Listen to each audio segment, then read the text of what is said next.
Là, nous apercevons M. Etienne Kabila en train de faire sa capture pour son enrôlement ici au centre de Matete.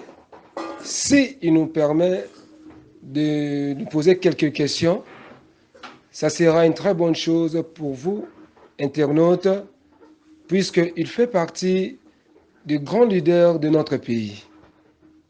Ça va. Bonjour, M. Etienne Kabila. Bonjour, monsieur. Nous avons une ou deux questions. La première des questions, c'est par rapport à l'enrôlement. Nous voulons juste votre avis, avoir votre avis par rapport aux enrôlements. Comment est-ce que vous trouvez, puisque dans la ville province de Kinshasa, je parle de Kinshasa premièrement, il y a plusieurs personnes qui sont mécontentes, plusieurs personnes sont en train de réclamer la manière dont les agents de la CENI sont en train de travailler. Nous voulons juste avoir votre avis. Merci beaucoup pour la question. D'abord, mon état de santé n'est pas très bon, puisque c'est depuis près de 3 mois que je souffre de la pression artérielle. Mais pour ces devoirs civiques au moins, je me suis fait violence pour venir me faire enrôler. Mais ce n'est pas pour la première fois que je me présente à un centre d'enrôlement. J'étais arrêté de prière à Mitendi et je suis allé à un centre d'enrôlement de l'école, au complexe scolaire Mbangi 1.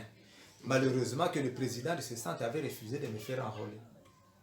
Parce que je portais le prénom de Taratibou. Okay. Nom Kabila, prénom Taratibou. Il me dit que Taratibou n'est pas un nom congolais. J'ai essayé un peu de le faire comprendre que comment c'est que signifie Taratibou. C'est en Swahili, ça signifie 1, 2, 3, 4. Il n'a pas voulu me comprendre, bon, j'ai laissé tomber. Okay. Paradoxalement, oui, il y avait un détraqué mental qui était là. Le président du centre a présenté à tout le monde que le type était très intelligent. Il dit, ce type est très intelligent. Je vais lui donner la carte d'enrôlement. Et ce type-là s'est fait enrôler. Mais qu'est-ce qui prouve que ce type-là était réellement un détraqué mental?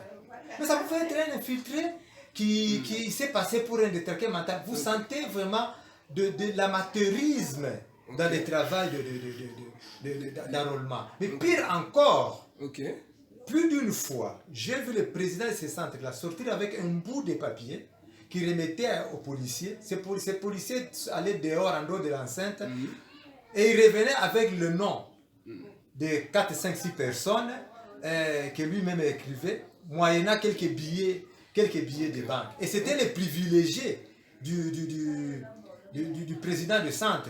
Il les appelait, pendant que beaucoup de gens étaient là dans l'enceinte en entendant, qui avaient même des jetons 48 heures avant, avaient même difficile à se faire enrôler. Cela veut dire que ce que fait Kadima et son équipe, c'est vraiment dégoûtant.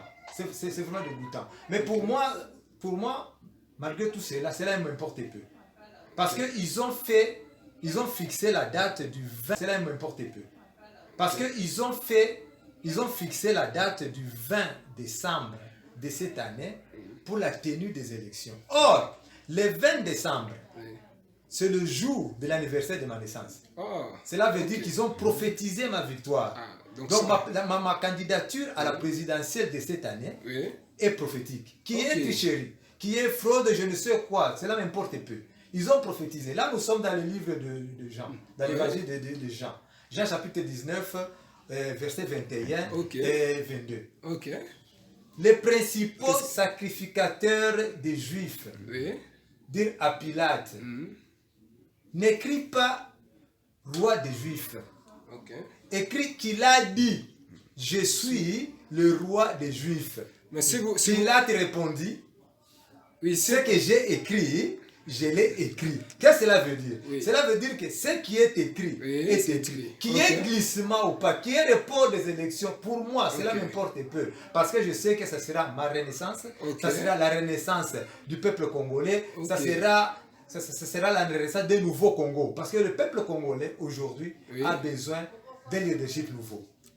Et réellement, élection cette année? Mais lorsque nous condamnions la nomination des anciens généraux du M23 par le président de la République pour aller diriger les opérations de l'état de siège. Mais certaines personnes nous condamnaient.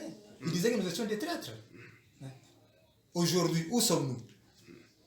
le M23 a réapparu en plein état de siège. Les tueries barbares à l'est, à Ituri, continuent, comme si l'armée n'existait pas. Lorsque moi je disais, cessez d'appeler, cessez de qualifier les Maï-Maï pour une force négative. Les Maï-Maï sont des patriotes congolais qui défendent leurs terres au jour d'aujourd'hui. Qui fait face au M23? N'est-ce pas les Maï-Maï? Vous comprenez un peu ce que c'est? À Kinshasa aujourd'hui, disons la vérité, les paniers de la ménagère, mais il est totalement vide. La flambée des prix, des denrées de première nécessité, mais c'est matin, midi et soir. La tracasserie policière, n'en parlons pas, au point de se rappeler les fameux cadres de l'ère Mobutu, les détournements de fonds publics. Le compte du trésor est dilapidé, comme si l'État n'existait pas, ou l'État n'existait plus. C'est pourquoi le Congo a besoin d'un leadership nouveau. Et à l'égard de tout ce qui se passe dans notre pays, il y a lieu de croire que le légalien a peur d'organiser les élections parce qu'il sait qu'il perdra les élections. Ce que je vous dis, messieurs, c'est la vérité, la franche vérité. Le philosophe Platon aurait même dit que c'est la vérité vraie. Voilà tout, puisqu'il n'y en aura pas deux. Et ma troisième question est celle-ci.